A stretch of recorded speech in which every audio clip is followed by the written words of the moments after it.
নমস্কার বন্ধুরা, শোভা রানী ক্রিয়েশনে আপনাদের সবাইকে স্বাগত। আশা করি আপনি সবাই ভালো আছেন। আর মেয়ের আবদারে, আজ হলো মঙ্গলবার, মেয়ের আবদারে আজ বানালাম আলু পরোটা।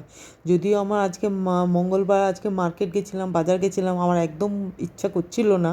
তার জন্যে আলুটাকে এরকমভাবে বানিয়েছি। আলু সেদ্ধ করেছি, যার মধ্যে পেঁয়াজ কুচি, লঙ্কা কুচি, গোটা জিরে, তার সাথে আটা দিয়ে ভালো করে একটা গোলা তৈরি করে নিয়েছি।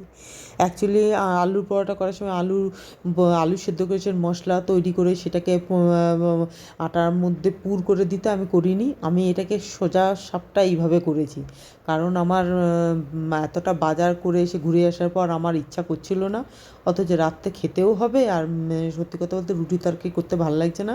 আর মেয়েও অনেক দিন ধরে বলছিল একটু আলু পরোটা করার জন্য, তো আমি এইভাবে এটা করেছি। আর সত্যি কথা বলতে আমি ফার্স্ট টাইম বানিয়েছি, সেটা খেতে সত্যিই ভালো হয়েছিল। খুব তাড়াতাড়ি করেছি, আমি খুব তাড়াতাড়ি এটা নিয়ে করেছি, হয়ে গেছে খুব তাড়াতাড়ি। আমি ভাবতাম না যে এত তাড়াতাড়ি হয়ে যাবে বা আমি জিনিসটা করতে পারবো।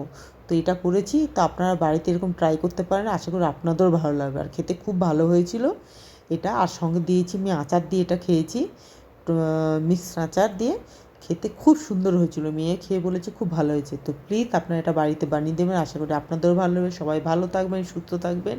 আসবো নতুন